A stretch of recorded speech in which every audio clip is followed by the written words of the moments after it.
And welcome to my State of Mind here on WPRI.com. Our program, regularly seen, 7:30 on MyRI TV and Fox Providence at midnight, suspended for original shows, now for a handful of weeks, of course, as we all battle through this COVID-19 virus. But keep the faith. We shall be back sooner than later, we certainly hope. In the meantime, beautiful day in the neighborhood, and you don't take these gorgeous spring days for granted, especially with all the stress that we're dealing with. Try to get out and give yourself some exercise. Be careful about the parks in Providence, because the mayor there, who, by the way, riffed the other day on WPR radio that he really would like to see the entire world completely shut down with not a store open for 2 weeks.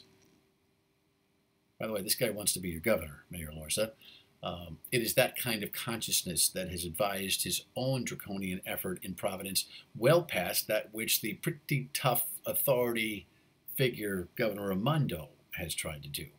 But I digress. Today, a couple of interesting things developed. We talked today on the radio on WPRO weekdays 3 till 6 about this situation going on where Governor Raimondo has doubled down on the idea that even if you cross the state line into Massachusetts or vice versa, well, she can't regulate Massachusetts, so let's stay with this one.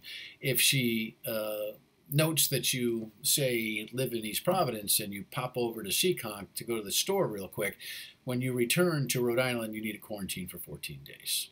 She's been pressed on that issue, and she continues to suggest that that is what she demands through her executive order. Any reasonable person morally bound to keep themselves and their family and their friends and their fellow citizens protected from the COVID-19 virus would even scoff at that, especially if your store is a half a mile over the line and the like type of store is 20 miles the other way and you've got stuff to do or people to take care of. This is one of those things where absolute directive falls short in terms of common sense with most people. And I sense that leadership credibility, notwithstanding the terrific day-to-day job that this governor has provided, begins to dwindle.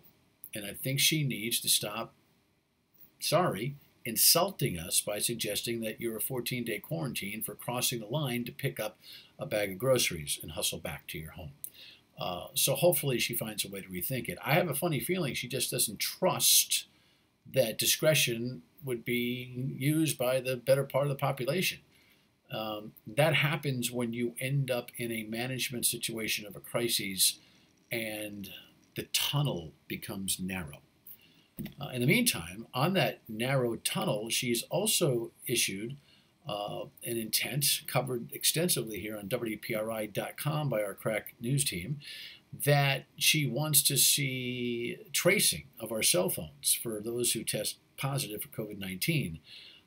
I don't think that that's going to fly either. The Republican House and Senate caucuses have written a letter to the governor asking her to reclarify and remove that concept.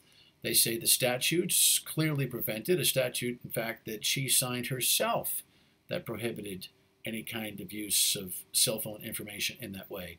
I get the intent. She's trying to chase the virus. If you were testing positive, where are you? Who are you next to? Who are you contacting? Well, look, if it's not voluntary, and who would volunteer for that? I mean, issuing information about your contacts is fine. But being chased all around by your cell phone, of course, the cell phone companies have that pinging data, but nobody wants to use it. And there ought to be a warrant in order to be able to get it, right? So she's got to think hard about that, and it's time for her to rescind that thought. Find another way to do a bang-up job on chasing down this virus. She says that she would not do it involuntarily. Well, then she can't do it because no one's going to volunteer for that. President Trump continues to suggest that he is the total authority in all that is COVID-19 and opening up the country. Governors at this point just laugh. And unfortunately, too many citizens don't understand, that the president doesn't understand the limits of his executive power in the Constitution. And speaking of the executive office, Joe Biden was endorsed today by none other than former President Barack Obama. And what is the least surprising thing I could think of today, Obama endorsed his former vice president. Of course, he did so after Bernie Sanders said, "I'm out." So Barack Obama hardly gets the Pillar of Political Courage award. You know what I'm saying? But Dems politics. All right. Wash your hands. Try not to touch your face. Get yourself a bandana because especially if you're going to or work in a store or something like that, you're going to have to use them by Saturday with the new governor executive order. You have a great night.